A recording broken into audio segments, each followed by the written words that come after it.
Video like చేయండి, share చేయండి, comment చేయండి, సబ్స్క్రైబ్ చేయడం మర్చిపోకండి, బెల్ ఐకాన్ నొక్కండి. హాయ్ అండి, ఈరోజు లేడీ ఫింగర్ కర్రీ ఎలా తయారు చేయాలో చూద్దాము. బెండకాయ ముక్కలు ఈ సైజు కట్ చేసుకోవాలి. 1/2 కిలో బెండకాయలు తీసుకున్నాను. 1/2 కిలో బెండకాయలు తీసుకుని 1 స్పూన్ ఆయిల్లో బాగా లో ఫ్లేమ్లో పెట్టి 5 నిమిషాల పాటు బాగా వేయించుకోవాలి. ఈ బెండకాయ ముక్కలు ఇలా వేయించుకోవడం వల్ల మంచి టేస్ట్ వస్తుంది. ఇందులో కొంచెం జిగురుగా ఉంటుంది కదా, ఆ జిగురు అనేది పోతుంది. చాలా బాగుంటుంది కర్రీకి.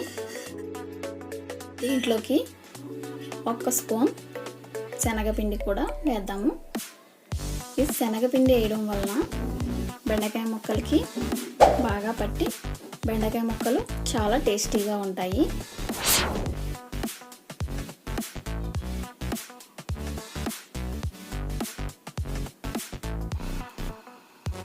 బెండకాయ ముక్కలు వేగినాక ఒక ప్లేట్లోకి తీసుకుని పక్కన పెట్టుకుందాము. అదే కడాయిలో మరొక 2 స్పూన్లు ఆయిల్ వేసుకుని 1 స్పూన్ సాజీరా లేదా జీలకర్ర ఏదైనా వేసుకోవచ్చు. అది బాగా వేయించాక 1 కప్పు ఉల్లిపాయలు తీసుకున్నాను. 3 పెద్ద సైజు ఉల్లిపాయలు కట్ చేసి వేయించుకోవాలి. దీంట్లోకి 4 పచ్చిమిర్చి చీలికలు వేయించుకోవాలి. అలాగే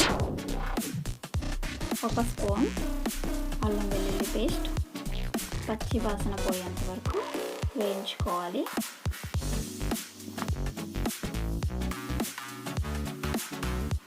మూడు టమోటాలు కట్ చేసి వేసుకున్నాను. ఇవి కూడా ఆయిల్ బాగా పైకి తేలేంత వరకు బాగా వేయించుకుని 2 నిమిషాల పాటు మూత పెట్టాలి. ఆయిల్ సెపరేట్ అయిపోయింది కదా, ఇప్పుడు దీంట్లోకి పసుపు వేసుకుందాం.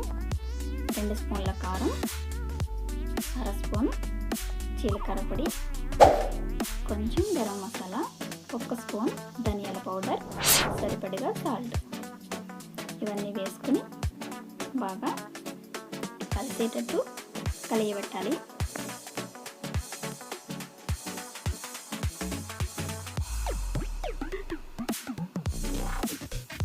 1 కప్పు కర్డ్ తీసుకుని ఇది కూడా బాగా కలిసేటట్టు బాగా కలపాలి. ఈ పెరుగు వేయడం వలన కారం మసాలాలు అడ్జస్ట్ అవుతాయి. చాలా బాగుంటుంది కర్రీ. ఇప్పుడు బెండకాయ ముక్కల్ని కూడా యాడ్ చేద్దాము. ఇవన్నీ బాగా కలిసేటట్టు బాగా కలుపుకోవాలి.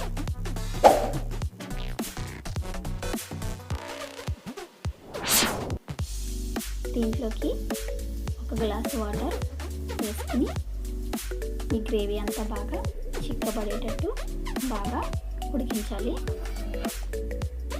ఒక 5 నిమిషాల నుంచి 10 నిమిషాల వరకు బాగా ఉడికించుకొని చూడండి, కరెక్ట్గా ఆయిల్ సెపరేట్ అయింది కదా, అంటే మనకి కర్రీ అయిపోయింది అని అర్థం. చాలా టేస్టీ బెండకాయ కర్రీ రెడీ అయిపోయిందండి. మరి ఈ కర్రీని నేను టేస్ట్ చేశాను. మీరు కూడా టేస్ట్ చేసి ఎలా ఉందో మాకు కామెంట్ పెట్టండి.